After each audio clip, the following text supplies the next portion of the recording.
I wanted to do a follow-up to the last video I made, which is about archaeology. Today I will be discussing archaeologists have actually found the family tomb of Caiaphas. Caiaphas is mentioned in the Gospel. I am going to specifically read from John 11, but one of them, Caiaphas, who was high priest that year, said to them, "You know nothing at all." He also infamously said, "It is better for one person, one man to die for the nation than for the nation to die over one person." So he was part of the man who would, of course, trial Jesus, and this is one of his roles as the high priest. While the discovery was made by construction workers in the year 1990 in Jerusalem, archaeologists were able to locate 12 bone boxes or ossuaries, I believe that's pronounced. One of them having the Aramaic inscription, which translates to Joseph, son of Caiaphas. The ossuary contained the bones of 6 individuals, including a man approximately 60 years old.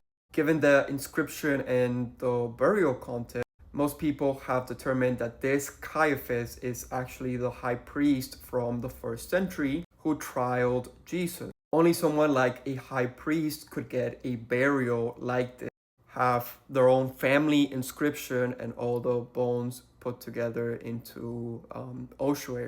Now, not only do we have the New Testament source for Caiaphas the high priest and the archaeological evidence, but we also have historical evidence in the mention of multiple writings by Josephus Flavius. Josephus Flavius was one of the greatest historians of the first century. Some even say he's one of the greatest historians of all time. Now, Josephus wrote about Jesus, and I made a video on that before. Josephus also writes about Caiaphas. This is in his book, Antiquities of the Jews. He refers to the high priest Caiaphas as Joseph, and we also get the length of time that he served as a high priest. So now, not only do we have the biblical account of Caiaphas, but we also have the archaeological evidence behind it. And we also have historical texts that were written in the first century by Josephus Flavius. Like I said in my last video, archaeology continues to validate the Bible, not only on the big event things, but also even on the minute details.